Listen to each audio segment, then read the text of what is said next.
And Matt in Denver. Hey, Matt, thanks for listening to AM 760. You agree with this law? Yeah, and I can hear the skepticism in your voice, but let me give you a little context up front. I identify as bisexual myself. I'm actually active in the Denver Gay and Lesbian Chamber of Commerce as an ambassador. I've been for years.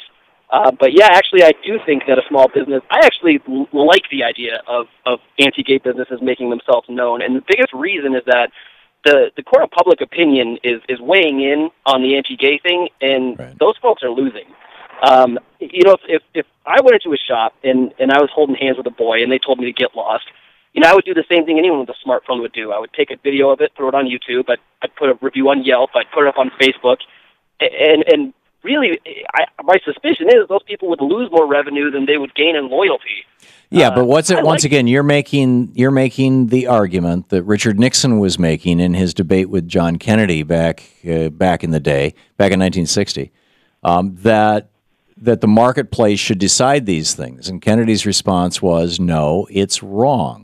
It's just wrong. If somebody is in business, they have to be in business for everybody, because we, the people, the government of the United States, all of us, we are extending benefits to that business. We are extending tax benefits to that business. We are extending legal protections to that business. We're extending limits of liability to the owners of that business and the stockholders of that business. We are giving all of us, including the gay people, including the black people, we are giving those to that business owner, and therefore that business owner has an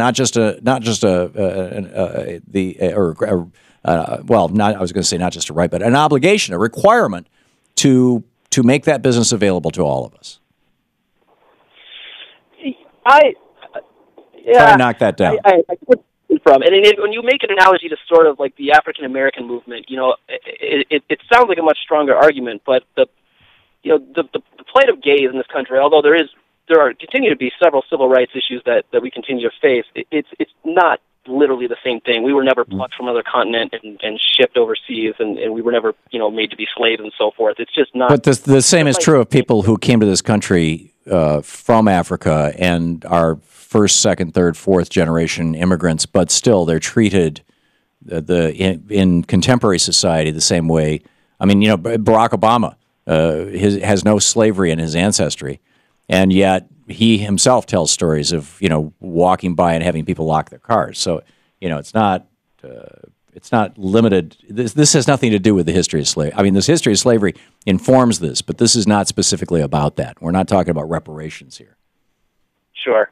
Yeah, I guess, the bottom line, as far as I feel, is, you may have some point that because the public does extend infrastructure and other sorts of benefits to these businesses, maybe lawfully they can't do it, but conceptually, if I would gleefully withhold my bid. I look forward to the opportunity to finding out which businesses are owned by bigots, because it allows me, my social network, and anybody that I have influence over to withhold my business from them. I think that's fantastic. Well, I don't disagree with that, but I believe that you should also have the legal right to have some say in that sort of thing and participate with that. So, Matt, thank you for the call.